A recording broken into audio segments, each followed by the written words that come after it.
Today, we're diving into a fascinating country that draws millions of people from developed nations in search of spirituality, despite the many disturbing and controversial things happening there. This is India. Here are 10 intriguing facts about this complex nation. In India, there's a religious sect that practices extreme rituals in pursuit of enlightenment. Known as the Aghori, this sect is a part of Hinduism and worships the god Shiva. Their belief system is based on the idea that everything in the world, including the most repulsive things, such as decaying corpses, feces, and urine, is a manifestation of God. Therefore, a truly enlightened ascetic should accept all of it without disgust. Aghori rituals include cannibalism, smearing their bodies with cremation ashes, meditating on corpses, consuming human remains, and bathing in polluted waters. They live near cremation grounds and landfills, detached from all material possessions and family ties. Every new member is required to obtain a human skull, which they use for eating and drinking. Though Aghori claim they only consume the remains of those who voluntarily donated their bodies, Indian journalists have repeatedly reported that they also collect partially burned corpses from the Ganges River. In India, there's a tradition of placing a body on a wooden raft, setting it on fire, and releasing it into the river. The body rarely burns completely and remains often float downstream.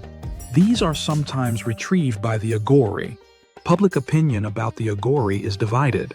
Some view them as dangerous sorcerers to be avoided, while others believe they possess healing powers and spiritual wisdom. For decades, India has attracted spiritual seekers from Europe and America. Millions visit every year in search of enlightenment, convinced that spiritual awakening cannot be achieved in their own countries.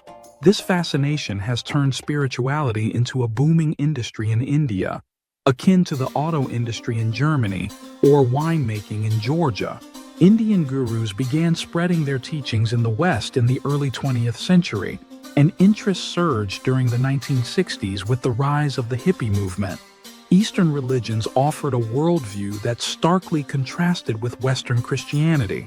Westerners were captivated not only by the philosophy, but also by the exotic appearance, colorful clothes, beads, flowers, mantras, and dance rituals. Yoga centers, Krishna temples, and meditation hubs began to appear across the US and Europe, eventually spreading worldwide. This led to a massive influx of Westerners to India in pursuit of spirituality, something the locals welcomed, as it allowed them to sell an intangible yet profitable product, spiritual enlightenment. In 1968, the Beatles famously traveled to India to study with Maharishi Mahesh Yogi. Their visit sparked immense interest in Indian spirituality among Western audiences. However, they eventually grew disillusioned, realizing their guru was exploiting them for fame and profit. Despite that, the spiritual craze had already taken root. In India, becoming a spiritual guru is a path to fame and wealth, much like becoming an actor or musician in the West. Spiritual festivals and promoters help create new gurus, giving them visibility and followers, mostly affluent Westerners eager to fund their teacher's lifestyle. Having an Indian guru is considered more authentic than one from Europe or elsewhere, and this perception fuels the industry.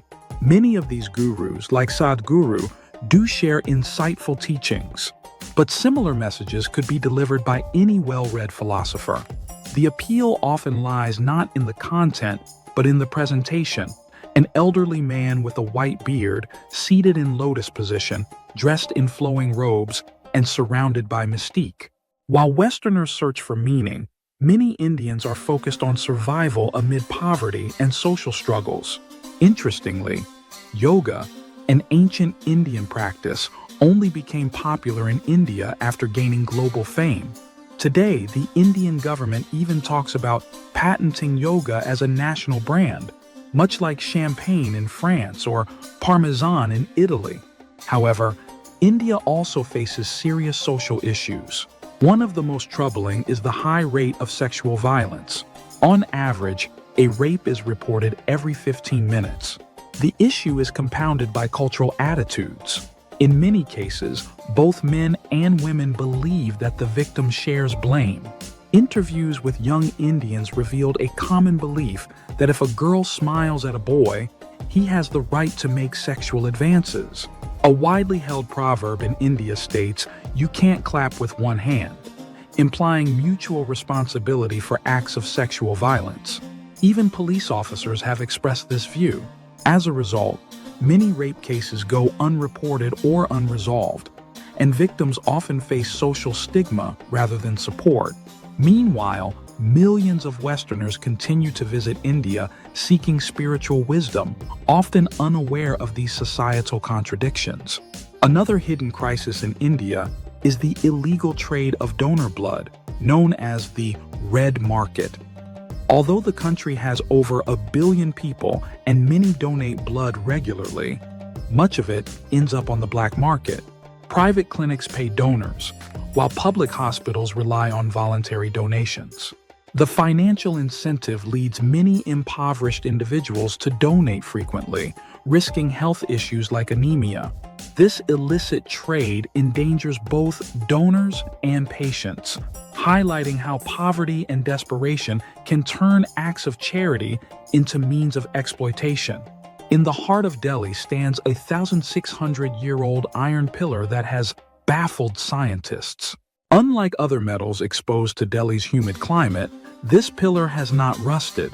Early theories suggested extraterrestrial or ancient advanced technologies, but modern science attributes its resistance to a protective layer formed by phosphorus reacting with the iron.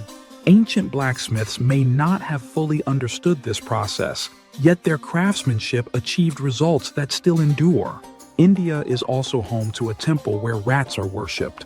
The Karni Mata temple honors a woman believed to be an incarnation of the goddess Durga.